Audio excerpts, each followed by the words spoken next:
कहते हैं कि हम तो अपने घर में भक्ति कर लेंगे, अपने घर पे भक्ति कर लेंगे। कहते हैं परमात्मा ने क्या सतगुरु संगत छोड़ के चाहे लाख वर्ष तप कीन और इंद्री कर्म ना मोक्ष होए फिर काल के आधी। सतगुरु की शरण छोड़ के सतगुरु संगत छोड़ के चाहे लाख वर्ष तक वो साधना करते रहिए, वही बताई हुई, आप पार नहीं हो सकते। इंद्री कर्म ना मोक्ष होए, वो पाप नष्ट नहीं होंगे, ना आपके विकार जा सकते और ना ही परमात्मा प्राप्ति हो सकती फिर काल के अधीन।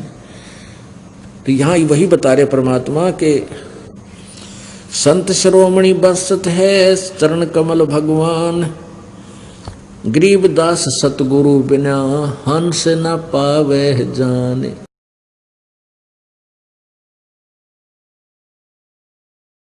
अब यहां से जो कट गया तो परमात्मा से कट गया, ठीक है। जब तक उसने 2 वर्ष 4 वर्ष 5 वर्ष जिसी भी साधना कमाई दान किया वो उसके पास है और वो कमाई काल इसको पूरी देगा क्योंकि उसके पुण्य है।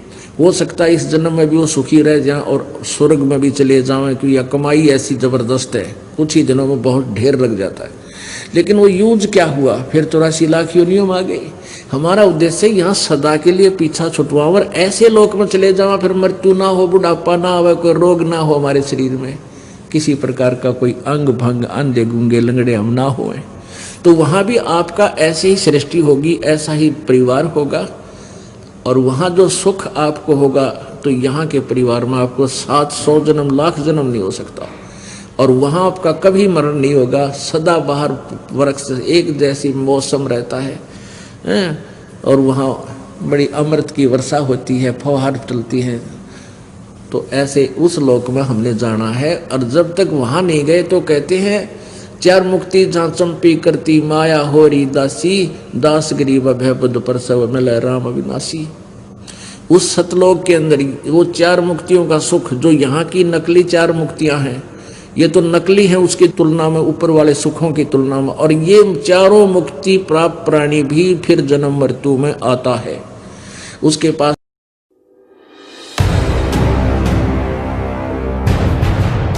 वो सुख नहीं रहता जो उसने मेहनत करके प्राप्त भी कर लिया स्वर्ग में। एक दिन वो अक्षीण होगा और सतलोक में कभी अक्षीण नहीं होता, वो अमर लोक है।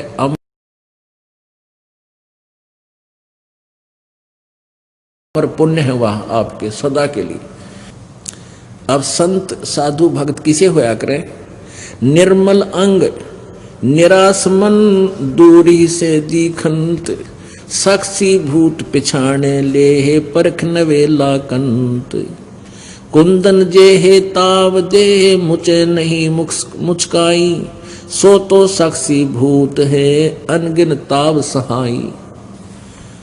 निर्मल अंग और निराश मन। अपने आत्माओं, आप कहीं जाते हो, किसी के पास जाते हो तो ऊपर ते मीठे बोलेंगे और बिल्कुल चंट मंट पावेंगे नो, खूब बढ़िया ड्रेस पहने, अंदर में कपट होगा, हृदय से सच्ची बात आपसे नहीं करेंगे। और इसके विपरीत जो भक्त संत होते हैं, अंदर से तो मन तो निर्मल होता है, ऊपर तक वह बोले वाले से नजर आते हैं। कहते हैं अकल अलूने दीखते ये सर्व अकल के मूल, हरदम रटे हरि नाम को वो झूलने अनहद झूल।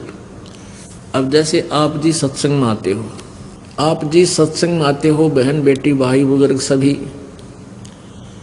और यहाँ आपको एक संत भक्त बनाया जाता है। जितने भी बहन बेटियां आती हैं, कोई सबको प्रार्थना की जाती है कि किसी प्रकार का भी बाह्य आडंबर आपने नहीं करना है, ना कोई टिक्की बिंदी लानी है, ना कोई लिपस्टिक लगानी है, ना कोई हार श्रृंगार की लगानी है और न ही ये नाखून पालिश वगैरह यानी कोई ऐसे भड़कीले वस्त्र भी आप जी ने नहीं पहनने चाहिए।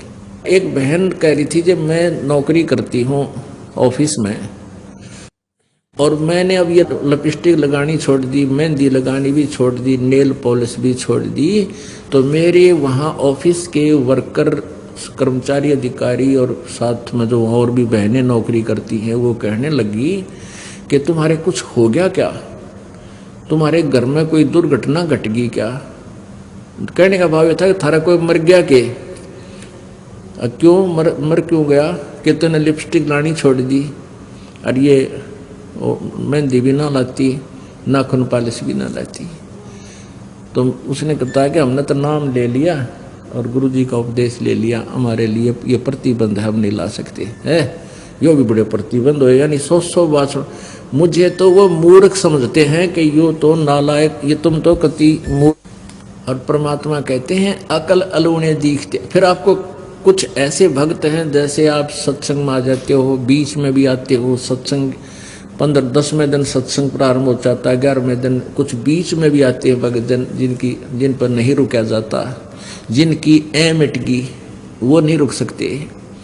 तो वो उनको क्या कहते हैं? अड़ोसी पड़ोसी आसपास के या संबंधी रिश्तेदार नाती कहते हैं इनकी तो अकल मारी गई, तीसरे दिन भाग लें सत्संग में।